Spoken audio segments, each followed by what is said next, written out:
Back here on CBS Sports HQ alongside CBS Sports senior writer Matt Norlander, I am Hakeem Dermish. You need help to pick out your bracket? Matt Norlander is here to help you pick out your bracket, and we're going to get right to it. We're going to start in the Midwest region with the 1 seed Purdue. Matt, let's roll. Yeah, let's roll right through this. Purdue, we're not going to have an FDU situation. They're moving along. 8-9, Utah State, TCU. I love what Utah State brings to the table. Danny Sprinkle's a great coach, and I think it's a much better team than TCU. Aggies into the second round. Go down. Zags against McNeese. You're going to see that be a trendy 12/5. Nuh-uh, not for me. Zags have enough. They shoot well from three. They move on. And then I do have an upset here. I'm going to take the full court press of Sanford. Buckyball gets it done against a hampered, shorthanded Kansas roster. That's going to set up a very, very fun second round matchup. On the bottom half of this bracket here, Gamecocks over Ducks. I don't think it's going to be that close. I really like what Lamont Paris's team has there. Keep an eye on Colin Murray Boyles, and then I like the Jays all day against the Zips there. Creighton moves on with Greg McDermott and company. Then Texas is going to play the winner of Virginia, Colorado State. I think if it's Colorado State, they got a chance, but I'm going to go Texas no matter what here. Max A. Smith, top 10 all-time scorer in men's Division I history. And then Tennessee does not get a scare from St. Peter's. It moves on, and we're going to have Rick Barnes coaching against his former program in the second round. And now into the second round, I'm going to have Purdue getting past Utah State in a close one. They get a real scare. I'm going to say Boilermakers move on. And then Gonzaga against Samford. Too much for me to pick the Bulldog. This is Bulldog on Bulldog, by the way. I'm going to take the better Bulldogs, Gonzaga to move along. Purdue against Gonzaga. This would mean a 9th straight Sweet 16 for Gonzaga, by the way, if it does happen. On the bottom half, Gamecocks versus Blue Jays. Bird on bird crime. Give me Creighton. And on this, I'm going to have Trey Alexander having a humongous game. Baylor Shireman as well. They're going to move along. And then I will go with Rick Barnes beating his former team here. Tennessee gets to the second weekend and moves past Texas. It does it behind the play of Dalton Knecht, who is a first-team All-American so far this season. He's been tremendous. And then to get to the Elite Eight, I will stick with Purdue. I'm going to have Purdue beating Gonzaga thanks to the play of Zach Edey. I don't think Gonzaga has the size to combat him, so the Boilermakers into the Elite Eight. And then give me Creighton over Tennessee. And the biggest reason why, I think Creighton has the size and the physicality to match up with Tennessee's defense, and they'll have just enough three-point shooting. So I've got Purdue against Creighton in the Elite Eight in the Midwest. All right, so I'm calling that the Prove It region. Now let's move down in the bracket to the South region. The 1 seed there is Houston. Ultimately, they would like to get to Dallas. Yes, Houston, I think, is going to come out hair on fire and absolutely destroy Longwood. They had a terrible Big 12 final. That's now in the past. Cougars moving along. Nebraska against Texas A&M. I have my 1 to 68 ranking of every team up on the CBS Sports app right now. A&M is my worst ranked team from a high major league. Nebraska, Casey Tominaga, a top 5 must-watch player in this tournament. Nebraska gets its first tournament win in school history. Then we go to Brooklyn. I will be here on Friday. Wisconsin from Madison against James Madison, and I will take the Dukes. 31-win team. They get it done. Mark Byington's team absolutely comes through there, beats its second Big Ten team this season because it already has a win against Michigan State. And then the other Duke against Vermont, I just think it's a bad matchup for the Catamounts. I really like Kyle Filipowski in this matchup overall. John Shire gets a win, gets him into Sunday's round of 32. Go down further, and we've got Texas Tech against NC State. NC State's a great story. Texas Tech has too much shooting. I think it's going to be a close game. I will go with Grant McCaslin to get it done from the 6th line. And then Kentucky against Oakland. Love the Greg Campy story. This is way too much firepower here. The Wildcats get it done. Look for Antonio Reeves. I'm going to say Rob Dillingham show up huge in this game for the Wildcats. Even further down in the South, you've got Florida playing the winner of Boise State, Colorado. I've got Colorado winning that game, and guess what? Sorry, Gators. I got Colorado coming through here because I really like the talent the Buffaloes have. We almost always have a team from the first 4 get into minimally the second round. Buffs are my pick there. Marquette won't have any issue with Western Kentucky. Tyler Kolek returns. Golden Eagles are moving on to the second round. Let's bump back up here into the second round matchups in the South region. I'm going to have Houston not having too much of a resistance from Nebraska. The Cornhuskers get 1 win, but ultimately Houston proves its mettle, moves along. And then Duke versus the Dukes. I kind of like JMU to maybe keep this interesting, but ultimately Duke gets some separation near the end, setting up just a dynamite 1-4 in the Sweet 16 in the South. Bottom half of the bracket, Texas Tech, Kentucky. See, I think this is a wonderful, wonderful, wonderful matchup for Kentucky. I don't know if it'll be too close if it comes to this. Give me Kentucky to move along. And Justin Edwards is a name to know. Highly ranked prospect. He's been getting better as the season goes along. I think he's going to have at least one good game in the first weekend. Then you've got Colorado Marquette. I'm picking Marquette here. Hey, hey, listen, I have the right to change this. At CBSSports.com, by the time we get to mid-afternoon on Monday, that might say Colorado. But here right now, tonight on Selection Sunday, I'll go with Marquette. Give me Houston over Duke.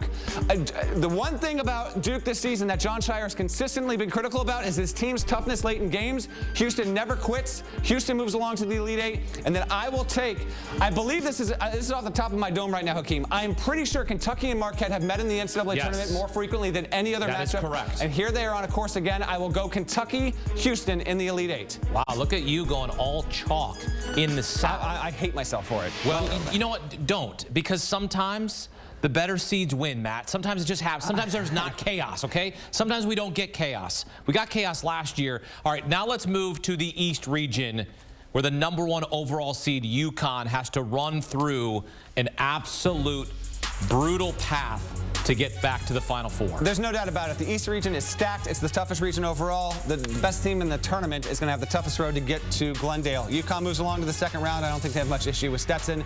And then I will go FAU, but I'll tell you what, this feels like a very popular pick, and I worry about those 8-9s when one side is so heavy, but I will go with Dusty May's Owls to at least get one more win a year after making the Final Four.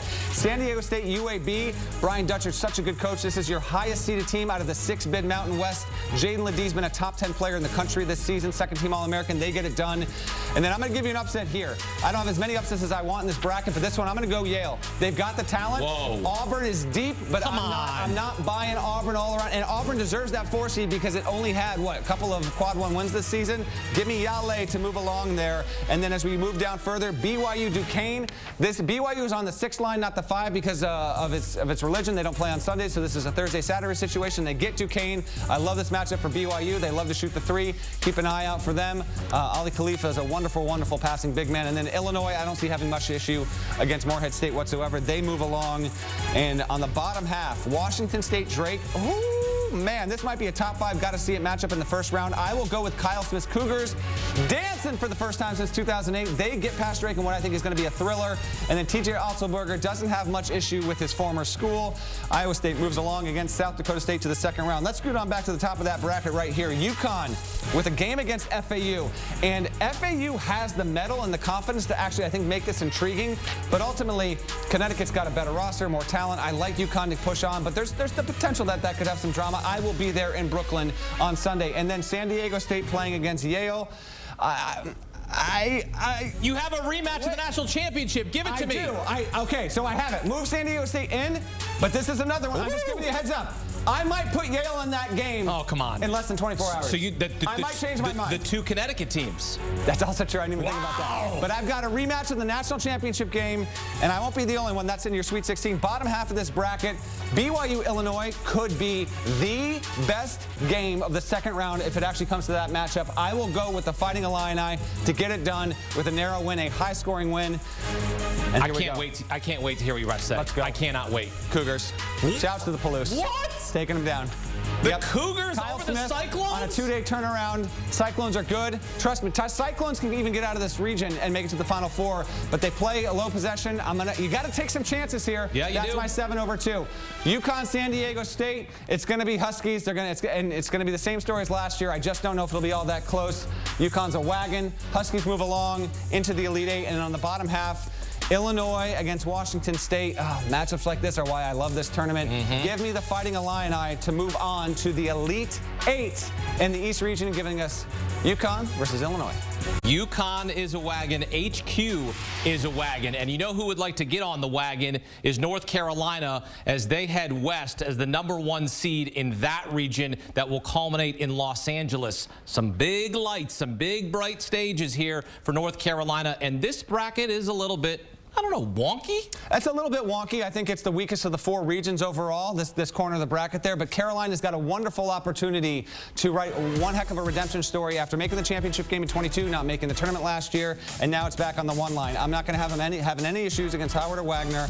UNC moves along. I don't have any 16 over 1s this year. And by the way, let's not get too greedy on the 16 over 1. The more often it happens, the less special it is. We can wait a few more years so we get that again.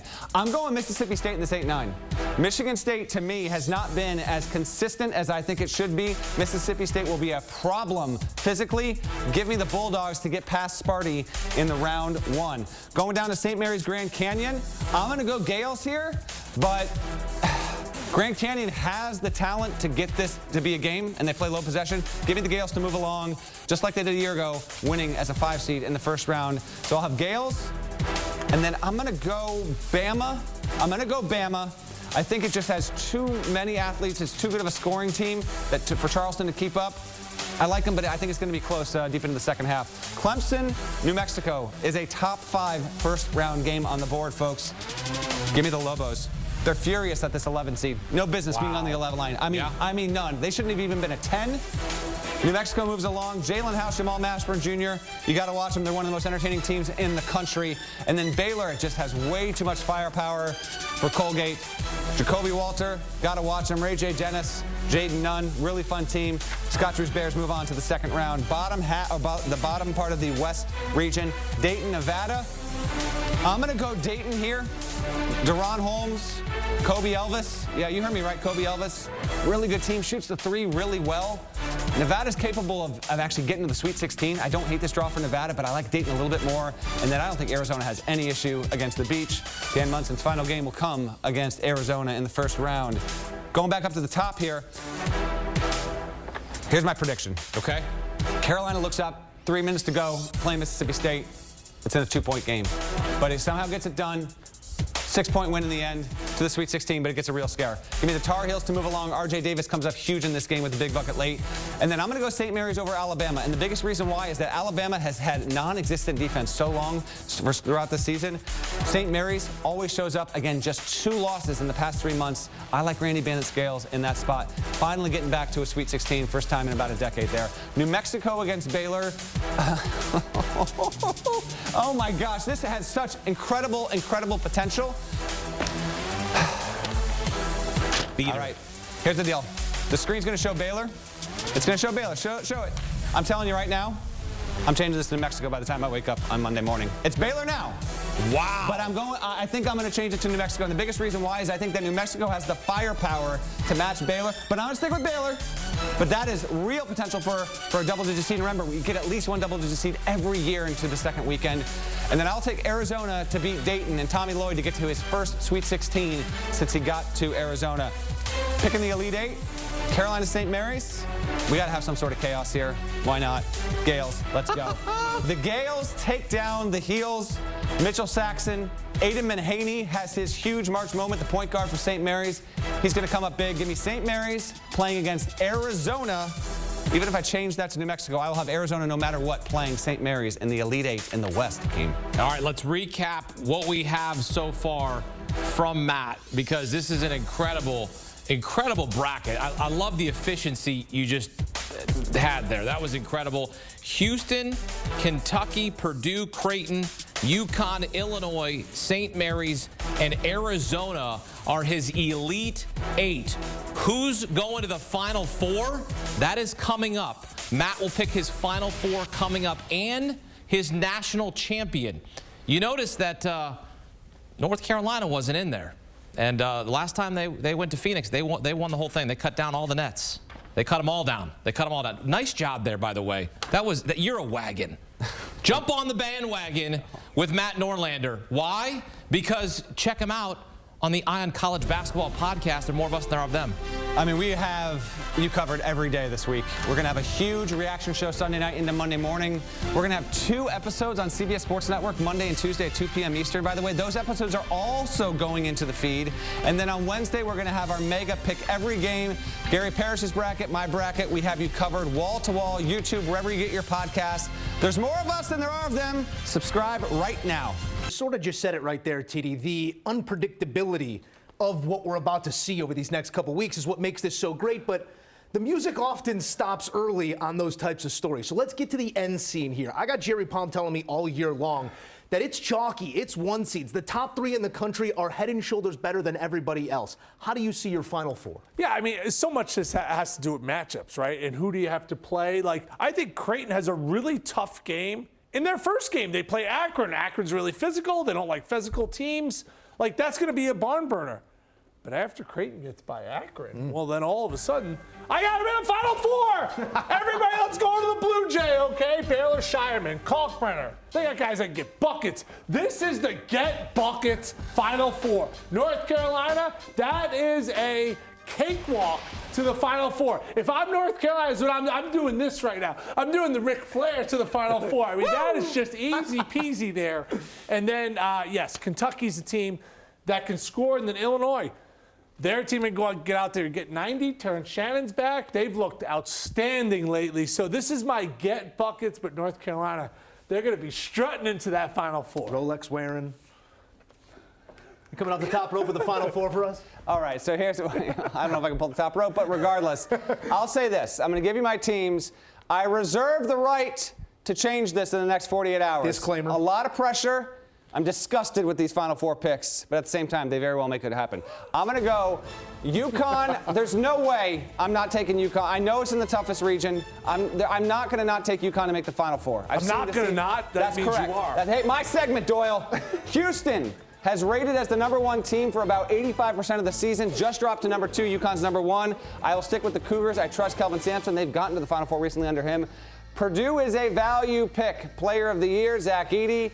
They are better this season than they were last season. They will be motivated. Matt Painter's a great coach. So, yes, I hate it. I might change it. I've got 3 1 seeds, and then I've got Arizona as the 2, and Tommy Lloyd breaking the spell. Past 2 seasons as a 1 and a 2 seed, failed to get to the second weekend here. I think he gets through the second weekend, and Arizona plays in Glendale for a Final Four. All right, so who's winning it all? Who's cutting down the nets in Phoenix? This I will not change, I vow to you. Not on the Eye on College Basketball podcast, not Disclaimer. on CBS Sports Network, not on CBS Sports HQ. I will not change it. I've seen this team in person almost a dozen times this season. I've seen enough. It's in. UConn, national champions. They go back-to-back. Huskies become the first team since Florida, 06 and 07. And real quick, why am I going to do this? 1, the coaching is outstanding. 2, they have a tremendous culture. 3, they have Tristan Newton, a first-team All-American guard. They have Donovan Clingan, one of the most impactful defensive players in the country. Stephon Castle could be a lottery pick. Cam Spencer shoots better than 40% from three-point range. They have everything, and they've got enough motivation to get this done. As I wrote after seeing them win the Big East tournament on Saturday night, if you think that because this team won a national title, swept the Big East regular season and conference, if you think that they've checked every box, you don't know UConn. You don't know Dan Hurley. They will be plenty motivated to do something that would truly raise them to iconic status in this sport. You know, he also lives in the state of Connecticut, and I feel like every time you turn the faucet on and you get a little bit of water, a little UConn water, and touches your lips a little bit, you just start drinking that little Kool-Aid. Matt is right. They're the best team in college basketball. I mean, there's no other way to say it. Their region is just brutal, and I think they're going to have dog fights throughout, and I think they're going to run into Illinois. My pick to win it all, and I said this in November, and they got to ride the wave, and I think they got a great seed as a 3. It's going to be #BBN. Big Blue Nation, that's right. The 4 guards from Kentucky. Their backups are better than their starters. Reed Shepherd, Dillingham off the bench, Antonio Reeves, DJ Wagner. Now it's all going to come down to the others. Because when you get on that roller coaster with them, it is such a ride. You can get the Kentucky that beats Tennessee at Tennessee. You can get the Kentucky that gives them 100 points as playing defense. I think Cal pulls it all together. The talent is abundant. Give me Kentucky to win it all. I'm going to go where I've been taken over the last couple hours here. And I knew who my Final Four was going to be. I figured it out. But Tim Doyle told me something important. They're about to run a marathon, but not everyone's running the same distance. I want the shortest distance to those nets. And according to Tim Doyle, that belongs to the heels. I'm going with North Carolina to win it all. Simply the easiest path of my 4 Final Four teams. Don't overthink it. Just shoot like his entire Final Four. Well, the last time the Final Four was in Phoenix, North Carolina won it all. So there's a little bit of history there. But I'd like history to repeat itself. Give me UConn! Back-to-back national champs, cutting down the nets. Dan Hurley, Cam Spencer. UConn! No, you know what? Yes, I drink clean water from the state of Connecticut. It's filtered. Both you guys. Okay? Connecticut guys, Yep. yeah. Connecticut guys, Connecticut residents. It's going to be stores north in Boston. Okay? That's what it's going to be. Cutting down the nets. Chomp, chomp like Florida in 06-07. Let's go. Let's recap. Matt Norlander, dark horse, St. Mary's. They are so good defensively. His Final Four, UConn, Arizona, Houston, Purdue. UConn the favorite to cut down the nets. Tim likes McNeese State there That's as a his dark Cinderella, horse. by the way. That's a Yeah. Cinderella. By It's not a dark definition. horse. The Fighting Will Wades to make a little run. His Final Four: Kentucky, UNC, Illinois, Creighton, which is basically the bucket getters of the Final Four, and his national champion, Kentucky.